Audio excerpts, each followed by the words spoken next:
రైతుల ఖాతాలో ఏకంగా 8,000 ఎప్పుడంటే గుడ్ న్యూస్ చెప్పిన ప్రభుత్వం. వ్యవసాయ అభివృద్ధికి, రైతుల సంక్షేమం కోసం 2019లో కేంద్ర ప్రధానమంత్రి కిసాన్ సమ్మాన్ నిధి పథకాన్ని ప్రారంభించింది. చిన్న సన్నకారు రైతులకు ఆర్థికంగా ఆదుకోవడమే లక్ష్యంగా ఏటా 6,000 పెట్టుబడి సాయం అందిస్తుంది. 3 విడతల్లో ఈ సాయాన్ని రైతుల ఖాతాలో నేరుగా జమ చేస్తుంది.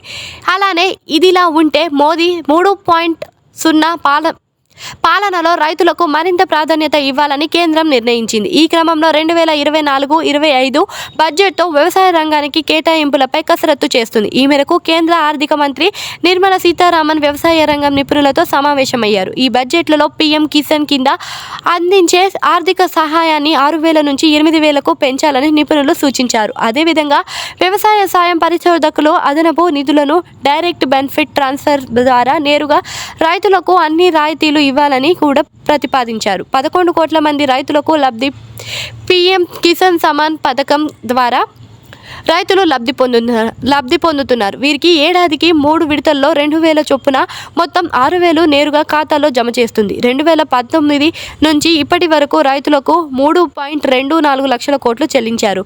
మోదీ మూడోసారి ప్రధాని అయ్యాక పీఎం కిసాన్ నిధి ఫైల్ పైన తొలి సంతకం చేశారు. 17వ విడత నిధులు విడుదల చేశారు. ఈ విడతలలో 9.3 కోట్ల మంది రైతులకు దాదాపు 20,000 కోట్లు పంపిణీ చేశారు. బడ్జెట్లలో కేటాయింపు పెంపు.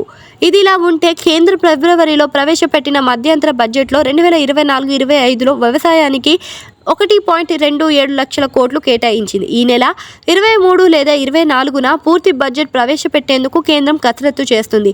ఈ క్రమంలో ఈ బడ్జెట్లో వ్యవసాయ రంగానికి అదనపు కేటాయింపులు జరిగే అవకాశం ఉన్నట్లుగా తెలుస్తుంది. మోదీ ఇప్పటికే రైతులకు అధికారిక ప్రాధాన్యత ఇస్తామని ప్రకటించారు.